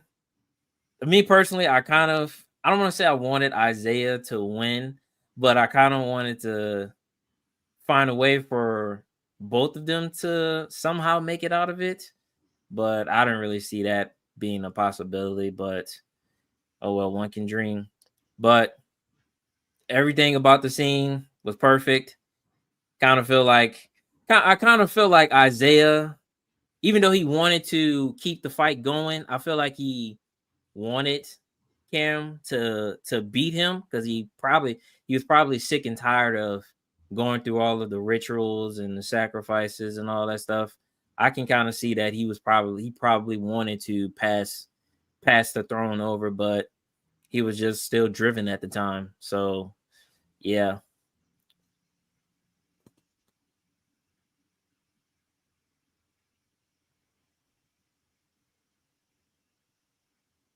Am I frozen? No. Oh. Okay, you frozen? It might be Kay's frozen. Yeah. Okay, well, Nicole, what did you think about the scene? Yeah, she'll pop back in. Sorry, I was really distracted because I thought I was frozen when everyone else was not moving. My apologies. I was like sitting here, but I also thought I was not moving. Anyways, yeah, sorry. I'm completely disheveled. The scene where Isaiah and Cameron right after the club, and he like drinks the wine, and he basically okay. So yeah, I do think it was a ritual, especially because once we got a full scope of the whole entire room where everyone's helmets and uniforms were sat or like positioned, I definitely thought it was a ritual. I guess my questioning, or where I was a little bit kind of a little confused, was does this happen every year? And so Isaiah has just been winning every single year up until his point where he became the quarterback or the GOAT? Or does this only happen like once they see a certain prospect like Cam, who is eligible for that type of match to meet with the GOAT? So that was my only thing. Is this a yearly, like every season, we think we have someone who can beat Isaiah? Or is this more of kind of like every 4, 8, 10 years, this kind of happens where we think we have someone who can finally match the GOAT and maybe take the GOAT out?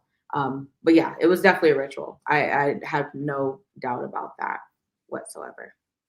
Yeah, it makes you wonder because like when he's talking about the blood and he said something about like they take it from the source, like the whoever the first was, and then they gave blood and then they gave blood and then like so now their blood is in you, so then it becomes a part of you. Now you have whatever it is, right? The thing that makes you the GOAT. Right. And he's taking his blood. He even at one point, asked Cameron, I think it was in the scene where they were drawing his blood, and he was like, they're saving it for whenever he had high oxygen. So they were going to save it for whenever he didn't have high oxygen, if he needed that extra little boost. Right. But it was clear to me that they had probably given him Isaiah's blood when they were in that club scene and they were all drinking the wine and toasting, that he was like the agent kind of made the deal. So then I thought, well, what if he's had to fight other guys, but maybe they weren't given the blood beforehand? Or were they all given the blood beforehand, and it kind of made it to where like they have to be equal, like they have to equal out their chances so that it could be a fair fight. Okay.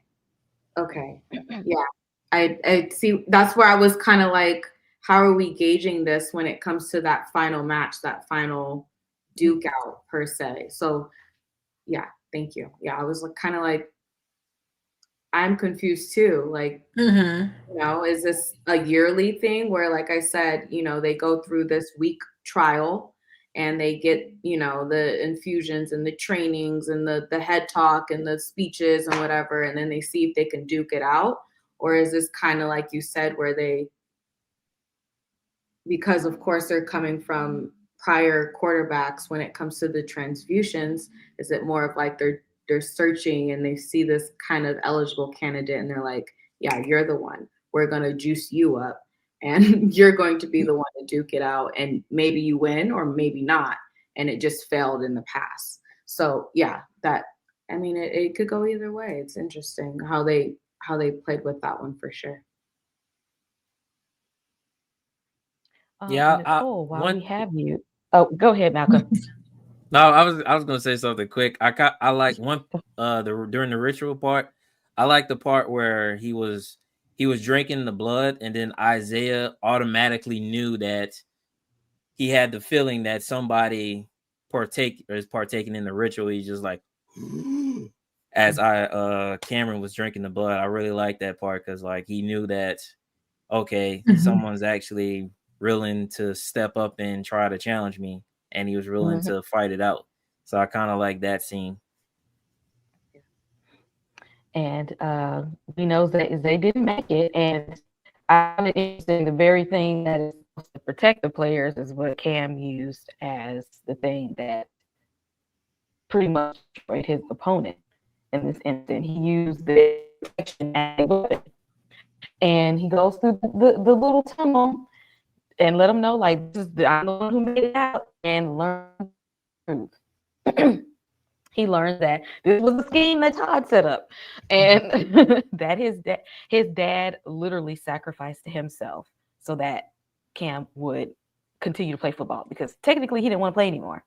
He didn't even want to do this, but his dad's like his dying wish, and just like, all I wanted to do was to go on and be the greatest of all time football player. His agent is the one who helped set him up. Like they specifically wanted him to be at Zay's house for this spring camp, that it was them that knocked him upside the head so that he would miss the call and even have a choice to be here. And they're like, I mean, sure, you had to murder someone, and sure, your father died for this, and sure, we did bash your head in, but I mean, you gonna be the GOAT now, so are you ready to sign papers? And Cam, because in the back of his mind, he's like, I'm not built like y'all. I'm built different. I really ain't even want this shit. Like, honestly, I ain't really want it. My dad is gone. Y'all make me that my own idol. And for what? For this? Y'all want me to do this for the how many years? I know. I'm not it. And here's another reason why I feel like a lot of colonizing critics didn't like it, and a reason that they don't like so-called Jordan Peele movies in general, that there's never they don't like it when there's white, they don't like when Black people survive to the end. And in this movie, there was a savior, and although he's a one-drop rule, look at Black person, the Black guy did. He was the last one standing. He literally slaughtered all of those white people, and he was left standing at the end. And he literally was like, I'm not going to play you all's game. I don't want to be a part of it anymore. I don't want to be a part of this cult. I don't want to be a part of this auction. I'm not signing up. I'm not making no deals. Like, I don't want any of it. And I feel like this was the same reason people got mad at Exorcist Believer, because it was the little Black girl died. End of Exorcist Believer, and the little white girl died. They don't like it, again, when there's no white savior and when the Black people survive to the end. I don't know if y'all saw that. That's what I saw. Nicole, how did you feel about the end? The end was chef's kiss. I don't know. Like, the energy in the end was what I was looking for the whole film. Not to be like that person, but I honestly was just looking for violence the whole entire time. But yeah, the sorry. But yes, the way it ended was beautiful. And a lot of people, or a lot of comments that I've seen online recently, is that it was like too on the nose. Like, it was just too obvious. It was just, duh, that's of course what's going to happen. And while that might be the critic or the opinion or the remark, comment, statement, it still was needed. It still was needed to tie the film as a whole and to conclude it. And because it was so on the nose and so obvious when it came to the nuances with football and the league and religion, you still, at the end of the day, kind of need to conclude and end the film. We still need a third act. We still need a finalized situation. And I like that at the end of the day, he just killed everybody. That's what I was looking for from, like I said, throughout the film. I'm always looking for like violence. So the fact that it did end with violence, but still had a meaning and a message, and while still obvious to a lot of people, even though I like to say the people who claimed it was obvious still didn't see it coming from 10 miles away. That's what I needed. It was a bow. It was a bow. That's what I was looking for, tone, horror, violence wise. Granted, it was just at the end, but I think it was needed. I liked the ending. I have no complaints about the ending at all. I actually liked the ending too. And maybe I said the same thing with Sinners. I mean, if we don't. Exactly. Yeah. Sometimes you gotta do what you gotta do. I'm sorry, it's needed. Malcolm, how did you feel about how it ended, and finding out that this was this was all part of the plan from the start, and that this plan was set in motion when he was still a child? I kind of saw it coming, to be honest. I mean, like, before even going into the movie, I kind of already had an idea of how it was going to play out, I guess I can say. Not to like 100% or anything, but like just like certain elements, I kind of already knew how it was going to turn out. But like for the ending, I'm kind of like 50-50 with it. I like it, but at the same time, I kind of wanted more. Like I mean, I don't have a problem with, the fairer skin getting lit up by a person of color. I don't have a problem with that. But I just felt like I wanted more. I mean, it didn't, for me, it didn't hit like the center. It didn't hit like Sinners. It didn't hit like the Jenga when he lit up everybody at the Candyland. Like it, and also in Get Out, it just didn't hit the same out of those three. It just didn't hit the same in comparison. But I liked it. But one thing I didn't like was the fact that that Cameron never posed like he did in the picture on the right. Like that's one thing that I really liked. Like him with posing with the footballs. I really wanted to see that shot. They left that. That's in the director's cut. We gotta get that on the Blu-ray. Quana, how did you feel about how it ended and how the story was like full circle, that him becoming part of this football cult was set in motion long before he realized it? That part I liked. I think that makes sense. When you hear about most people who've reached a certain level of stardom, they started when they were young. And I think when you hear about the people who survive in those kinds of environments, their parents maybe pushed them but gave them a lot of support, and it was more of a healthy balance versus people whose parents manipulated them or like had them basically like they were the breadwinner for the whole family, and they, like the Britney Spears type of thing, right? So that to me was like very like I was surprised, but I wasn't surprised. Like, oh, okay, well, of course the daddy's in the picture with the white football owner. Like he done handpicked this boy out from when he was a kid. Realistically, I was like, oh, I'm really just surprised that Isaiah and his wife didn't have no little Jadens running around ready to take the mantle in 10 years or so.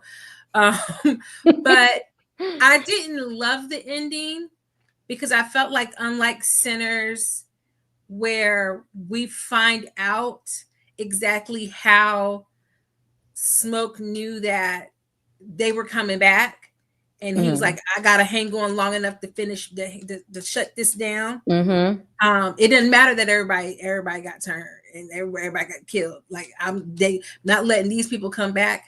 That felt earned because it was already teased earlier, and I felt like this wasn't really earned quite as much, only because when we saw, it's like 3 scenes from like the club scene, the fight scene, and then this. And in the club scene, Cameron's drinking the wine and he's like, seemingly accepting this new role. So it was a little confusing to me how he went from he's willing to accept the role to we don't really see a full shift. I don't think even when he's fighting Isaiah, like we don't really see where maybe that was the thing that turned him. Because it was like, oh, you were willing, you saw all this craziness, and you still said, let me sip this cup, let you know. So I kind of felt like, I think the thing that I would have needed to make this scene pay off, because I still think it was a fire scene. I didn't mind it was a little bit comical, them running around and him. I thought so too. Like that. It was comical, but I think I needed that realism I mentioned earlier, where we needed like more moments where it was like what was kind of maybe really happening, or how it looked to the rest of, like how it looked to normal people. Because the satanic ritual stuff that people believe is happening all the time, the thing is, it doesn't look like that. When you see it, it just looks normal. And then the people be like, no, but this is really what it is. And I feel like if we could have seen what it really looked like, was it just that he was on the field now and he was the new quarterback? But then why would how did he kill everybody? Like that was a little confusing, because when we saw y'all know the scene where it was like, it was showing the stadium and all the actual ritual of football with like the army planes flying overhead with the red, white, and blue smoke and all that kind of stuff. And I was like, okay, is he really, he done been picked and he's playing the game, but he's not signing the contract. So I just think I can see why some people struggle with that, just because I feel like the religious parallels were a little imperfect. It wasn't like a 1-for-1. It wasn't like he's definitively Jesus and he's now going to save the world from this demonic entity of football, or is Isaiah Jesus? Who's the devil, who's not? Because if you're drinking Isaiah's blood, then that means he's the Jesus. Who's drinking his blood, where they, so it was just like, I think if we would have had like maybe 5 more minutes of something at the end, it would have really just like, okay. But it was good. It was beautiful. It was a cool scene. It was fun. It was hilarious. But I needed like 5 more minutes. I do. I feel like we just needed a little bit more time with this movie. And from all of your perspectives, why do you think the movie had such harsh critiques? My harshest critique is that the movie was an hour and 30 minutes. We could have spanned it out a little bit of more time. I feel like we could have did another hazing training scene. We could have squeezed in there, gave us some more body horror. Although I hate body horror, I feel like in sports horror, we could have squeezed in another scene of body horror, and we could have extended out the movie just a little bit further. Like I would have sat for an hour 45, 2 hours to watch some more of this movie for another explanation. And of course, like I said, I feel like the critics just did not like that. The standard Jordan Peele-esque movie, that they don't like that there's no good white people in the end of the movie and the last person standing. And contrary to the black guy dies first, well, if Jordan Peele is stamping his name on anything, that's not what's going to happen. Like, we're going to be at the end. And the genre of horror is very, very racist. So they don't like to see things like that. Another thing I think is that critics are harsh is because football fans don't like to be called out for their fandom. They don't like that we call them out because they done painted their whole body yellow and burgundy. They don't like to be telling them about themselves. Like, why are you 53 years old and you wearing your championship ring and you ain't wearing your wedding ring? And why are you at work at the hospital dressed in a Clemson jumpsuit? Where are your scrubs at, sir? They don't want us to talk about that. They don't want us to talk about CTE or none of that stuff. Malcolm, I'll start with you. Why do you think that the criticisms were so harsh? I think it kind of has a play on. I'm just joking a little bit, but I think it has a play with Sinners. Like Ryan Coogler dropped one of the, in my personal opinion, and it's probably not going to change unless something else happens, the best movie to come out this year. And you got you got Jordan Peele's name associated with a football horror movie. And you don't want to give praise to two black directors. You want to just give praise to only one of them instead of both. But I think I wouldn't be surprised, but I think maybe some football execs pay some of these critics to bash the movie a little bit. That's just my personal opinion. But one thing that really bothered me about like these critics and reviews and stuff, they were saying that it's like the worst movie to come out this year. I mean, I don't really agree with that, because did they all just suddenly forget that War of the Worlds came out literally months before? Now, how Ice Cube get in this? Like, come on. Are we just going to ignore Ice Cube saying "Move B, get out of the way"? Like, come on. You thought that was better than him? Like, come on. And it definitely was worse than Medea's Destination Wedding.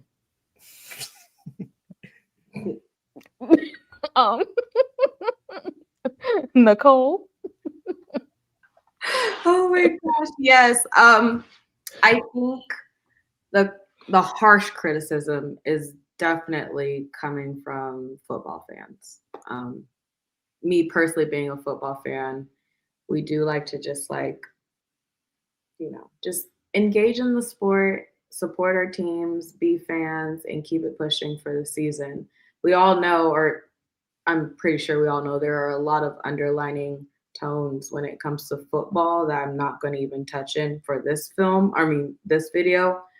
But football, we don't like being called out.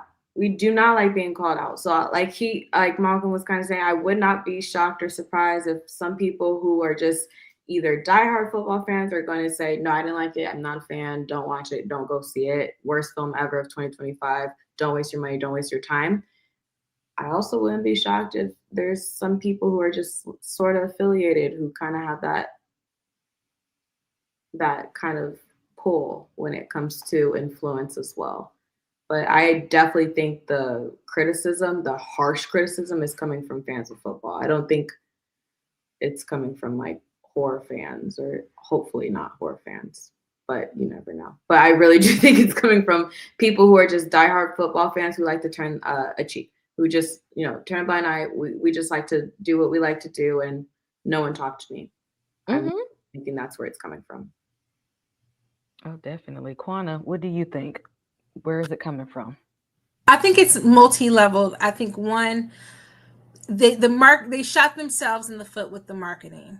I think and I said this in my review, that in most instances every studio is going to play to whoever the biggest name is attached to this. While Marlon is huge, right? But at the same time, Jordan Peele is like the current it guy in terms of directors. Anytime someone brings up elevated horror, which we don't like those terms, but like they talk about it, they're going to say Jordan Peele. So they made his name the biggest name, and he's not the director. And everyone thought that they were going to go and applaud this Jordan Peele movie, and then they realized right as they were walking in, oh, it's not Jordan Peele. Oh, who is this guy? So I think some kind of had a chip on their shoulder about that, or it made them elevate the stakes so high. And this is a guy this is his second movie. He wasn't going to be at that level. So I feel like that was a part of it. But I also think part of it is a lot of people don't want to admit when they don't like a particular type of movie, and then they still kind of, in my opinion, it's bad faith. They'll still review it. Even though, like, you will never, unless it's got some Black people that I like The Harder We Fall, you will never find me reviewing a Western movie, because I don't like Westerns. I just don't like it. And I stand 10 toes down on, I'm not going to review it, because I know that I don't know enough backstory or enough of the genre to really judge it fairly. So it's got to first get me there to even want to watch it. Because if someone had to drag me kicking and screaming before I reviewed it, that's not fair. So I think some people don't like horror, and they watch this because it had Black people in it. And it's like, but you don't like horror. And in their reviews, they said, I don't really like horror. Well, like, come on. Why are you over here? Why are you over here? Like, that's already, so now that's the setup. So now you over here mad because it's horror, mad because it got the devil and demon or allusions to the devil in it, but you could tell that from the trailer. So what did you think? I don't go see the Conjuring kind of stuff, like spirits. I don't do spirits. I do everything horror, but I don't do spirits. I've not seen one Conjuring movie, because again, I know that would be, if I go see it, I'm never going to do a review of it, because that would be in bad faith. So I feel like so it's one level with the Jordan Peele thing. It's one level with people who just don't like horror going to see a horror movie for what reason, I don't know. Some people don't have enough experience with surrealism. And I will say, I do think that, because I literally just taught Frankenstein, you got to have enough of the realism so that you're questioning what you see. And I just think once they kind of leaned into, all this is real, they didn't level it enough and give people a chance to like kind of marinate on, like, I think if people like us walked out and we were like, I mean, I think I liked it, but I don't know. And people want that immediate adrenaline rush of like, I loved it. And this was going to make them struggle too much. And people, it's 2025. Y'all know who's president. People don't want to struggle mentally. They don't want to use this. They don't want to think too hard. So now made me think. Now I gotta go do some backstory. I gotta like make references and stuff. I gotta like understand stuff. No. Critical thinking skills? What is that? Yeah, like critical thinking. What's that? I didn't listen to my English teacher in class. So I think it was multi-level. But then I think, and honestly, I do think there was some bad faith. I do think there are companies who pay people to review things in both a good and a bad light. Yep. They haven't found me yet. Come find me, pay me some money. No, what they do at Superman, they was paying. They had the monkeys writing the reviews. Mm. Before I let you all go, last thing, what are we giving it? The cinematography, the writing, the acting, kill count. What is your overall score from 0 to 5 knives? What are we giving it? Quana, what is your score? Um, the more I sit with it, I think I'm gonna give it 3 knives. I still am struggling with some elements of it that I have to wrestle with a little bit, but it definitely has some good bones. This would make a fire Amazon Prime series. Mm-hmm. This would have made a fire Amazon Prime series because we needed more of his family. Mhm. I agree. This if somebody ever decides to like take this and turn it into a series later, I think I would watch it. I Yeah. watch more sports dramas than I actually watch sports in general. If you give me a TV show or a movie about sports, I'm gonna watch it before I even turn on the sports game. Cause y'all, I be watching, and I don't even review All American, but y'all, I'm an All American fan. I watch All American Home, and then even the last season of All American. Yes, I'm still in it. Okay, I'm still watching. Malcolm, what's your overall rating? I would give it 3 out of 5. I really I really like the movie, but to be honest, like my mind is stuck on the movie The Long Walk because I literally saw that movie right after him. So like that movie is like I really love that movie. It's so like my mind is overshadowing the movie Him, which is why I'm kind of sad I didn't go. I needed to see it. I want to go see it again, but at the same time I don't want to because like I already like the movie, but I kind of just want to like watch it from the comfort of my home now. I guess I should say, but I feel like the movie had potential to be better than it was. There were some things they could have fleshed out and made better, but overall, I liked it. It could have been better. It did its job, but it could have been better. But even though people are bashing this movie and stuff, I kind of want a basketball horror movie. Like that I like basketball more than football, but I would really like to see a basketball horror movie since they took the chance to actually make a football horror movie. Even though I could probably see the basketball one getting bashed a little bit more, but that's just my personal opinion. I'm with it. I would definitely watch Marlon already made that, Malcolm. It's called The Sixth Man. Six Man. No, no, no, no, no, no, no, no. I'm Six Man just is a good movie. I was just gonna. I'm it in was my mind. I'm thinking, close. does the Sixth Man count? I don't But know. he's a ghost. Well, he's technically an angel ghost, you His know. Yeah. brother, back, he passed away. He came back. So Sixth Man out there. Um, Nicole, what is your overall rating? Um, I'm gonna go with a 3 as well. The cinematography was amazing. Like the camera angles, the lighting, all of that was really, really flawless. I have to be honest, along with the score and the soundtrack.